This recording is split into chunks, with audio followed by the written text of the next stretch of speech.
Shalom, damai di hati. Jumpa lagi dengan saya Pendeta Heni Momongan.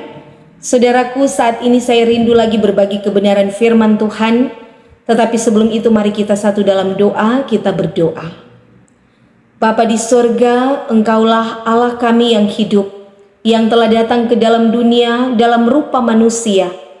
Tolonglah kami, tuntun dan bimbinglah kami dengan kuasa Roh Kudus, untuk melihat kemuliaan-Mu melalui kebenaran firman-Mu yang akan kami baca dan renungkan pada saat ini. Berilah kami hikmat untuk mengerti dan memahami kehendak-Mu, dan biarlah kami mampu memaknai arti pengorbanan Kristus di atas kayu salib demi karya selamat kami umat manusia. Bersabdalah ya Tuhan, kami sambut firman-Mu. Amin. Saudaraku yang diberkati Tuhan, bacaan yang akan kita renungkan dalam Injil Matius pasal 27 ayat 27 sampai ayat 44. Injil Matius pasal 27 ayat 27 sampai ayat 44. Dengan dua perikop, Yesus diolok-olokan, Yesus disalibkan. Kemudian serdadu-serdadu wali negeri membawa Yesus ke gedung pengadilan, lalu memanggil seluruh pasukan berkumpul sekeliling Yesus. Mereka menanggalkan pakaiannya dan mengenakan jubah ungu kepadanya. Mereka menganyam sebuah mahkota duri dan menaruhnya di atas kepalanya, lalu memberikan dia sebatang bulu di tangan kanannya. Kemudian mereka berlutut di hadapannya dan mengolok-olokkan dia, katanya, "Salam, hai Raja orang Yahudi." Mereka meludahinya dan mengambil bulu itu dan memukulkannya ke kepalanya. Sesudah mengolok-olokkan dia, mereka menanggalkan jubah itu daripadanya dan mengenakan pula pakaiannya kepadanya. Kemudian mereka membawa dia keluar untuk disalibkan. Ketika mereka berjalan keluar kota, mereka berjumpa dengan seorang dari Kirene yang bernama Simon. Orang itu mereka paksa untuk memikul salib Yesus. Maka sampailah mereka di suatu tempat yang bernama Golgota, artinya tempat tengkorak. Lalu mereka memberi dia minum anggur bercampur empedu. Setelah ia mengecapnya, ia tidak mau meminumnya.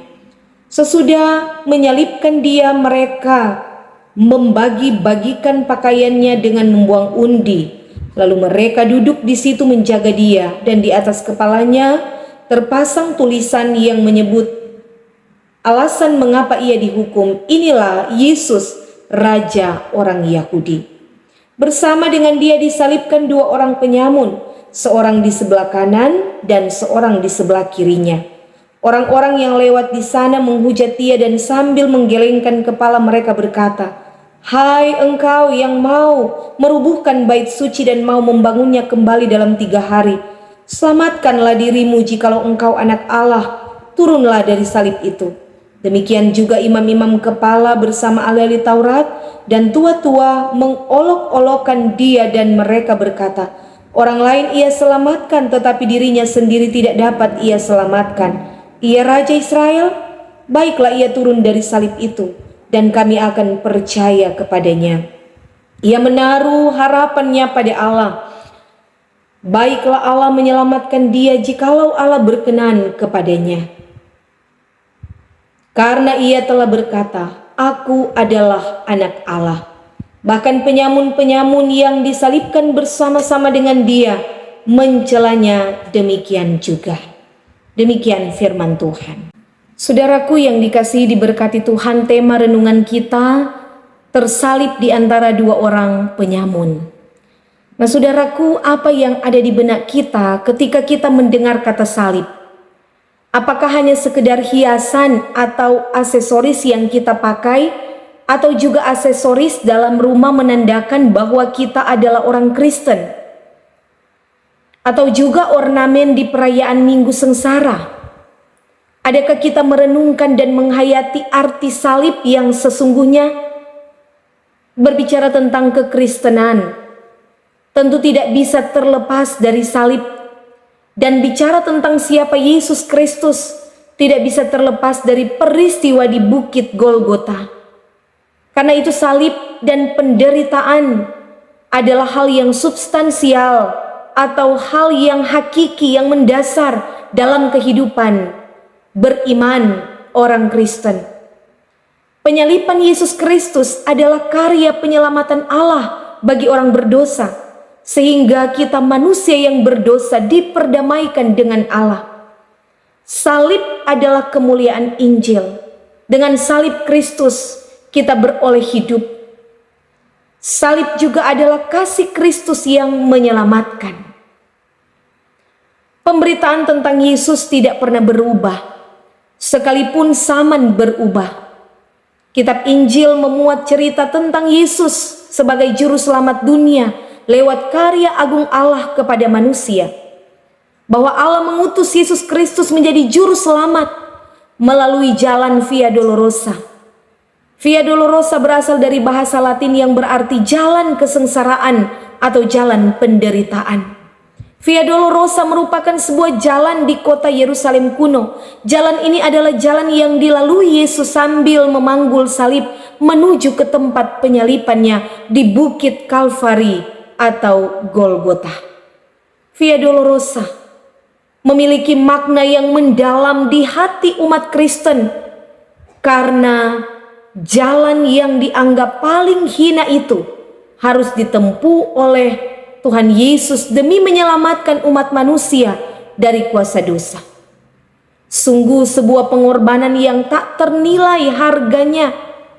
Demi cintanya akan manusia, Tuhan Yesus rela mengorbankan nyawanya.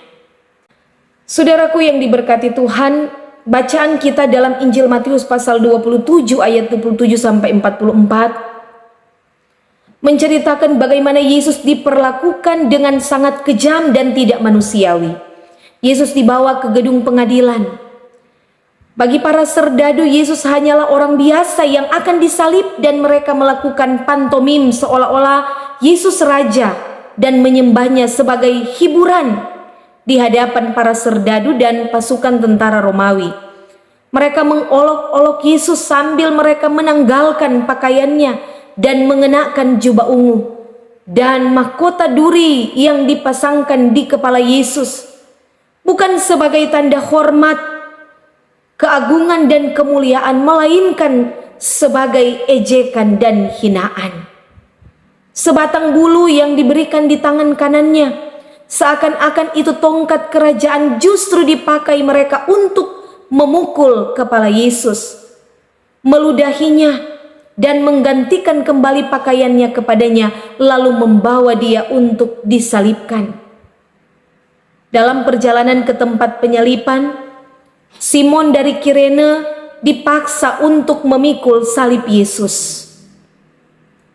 Tibalah mereka di Bukit Golgota, yang berarti tempat tengkorak. Dalam bahasa Yunani kranion, dan dalam bahasa Inggris sering dipakai nama Kalvari. Hukuman salib sungguh sangat kejam dan dianggap sebagai kutuk. Mereka memberi dia minum anggur bercampur empedu yang biasanya diberikan kepada pelaku kejahatan kriminal yang akan disalib untuk mengurangi rasa sakit. Tapi Yesus hanya mengecap, tidak meminumnya. Pakaian Yesus pun diperebutkan dengan cara membuang undi dan membagi pakaiannya sebagai upah mereka, yang menunjukkan jubah itu hampir tidak punya harga sama sekali. Mereka juga menghina dengan menuliskan di atas kepalanya, "Inilah Raja orang Yahudi."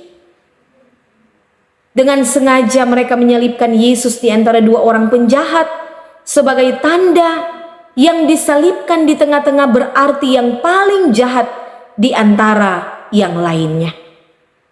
Orang yang lewat juga menghujat dia dengan berkata, "Hai engkau yang mau merubuhkan bait suci dan mau membangunnya kembali dalam 3 hari, selamatkanlah dirimu jikalau engkau anak Allah, turunlah dari salib itu." Selanjutnya orang banyak yang melihat dan menonton penyalipan Yesus serta para pemimpin Yahudi yang dianggap terhormat dan bermoral, justru mereka mengejek dan menghujat Yesus. Mereka menyindir dan menghina. Orang lain ia selamatkan, tetapi dirinya sendiri tidak dapat ia selamatkan. Mereka menantangnya untuk menyelamatkan dirinya sendiri. Ia menaruh harapannya pada Allah untuk menyelamatkannya dan berkata, "Aku adalah anak Allah." Yesus bersedia menanggung hinaan, cemoohan, rasa sakit, penderitaan secara fisik dan mental untuk menggantikan kita manusia. Semua karena kasih-Nya yang besar bagi kita. Saudaraku yang diberkati Tuhan, apa yang dapat kita maknai dari perenungan saat ini? Bahwa penderitaan Yesus menunjukkan bahwa jalan Via Dolorosa atau jalan salib yang ia tempuh adalah jalan menuju kepada kematian di atas kayu salib. Jalan Via Dolorosa adalah jalan kematian sekaligus jalan kehidupan. Salib Kristus mengubah penderitaan menjadi kemenangan. Saudaraku, dalam kehidupan ini kita pasti pernah sedang dan akan mengalami kemungkinan penderitaan. Penderitaan adalah suatu realitas yang tidak bisa kita hindari selain daripada menerimanya dan menjalaninya dengan iman. Berbagai bentuk penderitaan dan pergumulan yang seringkali mewarnai perjalanan hidup kita, tetapi sebagai orang beriman kepada Kristus akan tetap tegak berdiri dan kuat menghadapi penderitaan, bukan karena kehebatan dan kekuatan kita manusia, tetapi karena Yesus Kristus telah menanggung semua beban dan dosa kita manusia melalui jalan salib. Bahwa di dalam Yesus Kristus hidup orang beriman sudah dibebaskan dari penderitaan dan akan menerima anugerah keselamatan dan kehidupan kekal. Karena itu saudaraku, sebagai orang yang sudah diselamatkan karena iman kepada kasih karunia Allah melalui pengorbanan Kristus di atas kayu salib, biarlah kita tetap menunjukkan kesetiaan kita kepada Kristus walau harus menghadapi derita sengsara sekalipun. Firman Tuhan berkata dalam Roma 5 ayat 3b sampai ayat 5. Karena kita tahu bahwa kesengsaraan itu menimbulkan ketekunan, dan ketekunan menimbulkan tahan uji, dan tahan uji menimbulkan pengharapan. Dan pengharapan tidak mengecewakan, karena kasih Allah telah dicurahkan di dalam hati kita oleh Roh Kudus yang telah dikaruniakan kepada kita. Karena itu mari kita menanggalkan cara hidup yang lama, maka kita akan memperoleh hidup yang baru dalam Kristus. Hidup yang dipulihkan, hidup yang diubahkan, hidup yang didamaikan dengan Allah. Maka kita akan menyaksikan rencana dan rancangan Tuhan yang indah, melebihi apa yang kita pikirkan. Hendaklah kita menghargai pengorbanan Yesus di kayu salib dengan mewujudkan hidup yang berkenan kepadanya. Maka percayalah, berkat dan anugerah keselamatan akan kita nikmati seiring dengan ketaatan dan takut akan Tuhan. Tuhan Yesus memberkati kita semua. Amin. Mari kita berdoa. Terima kasih ya Yesus Kristus untuk pengorbanan-Mu yang sungguh sempurna dalam hidup kami. Anugerah keselamatan yang telah Engkau kerjakan untuk menebus dosa kami manusia. Biarlah firman-Mu yang telah kami renungkan akan menuntun kami untuk mengikuti kehendak-Mu, agar kami terus menaruh harapan hanya kepada Engkau Tuhan saja, di balik pergumulan dan penderitaan yang Tuhan izinkan kami alami di tengah-tengah dunia ini, agar iman kami tetap teguh dan kami tetap memandang pada salib Kristus yang memberi kemuliaan, kemenangan iman oleh darah Kristus Yesus yang telah dicurahkan dari Bukit Kalvari di atas kayu salib untuk keselamatan kami umat manusia. Terima kasih Yesus Kristus, terpujilah Engkau kekal untuk selamanya. Amin.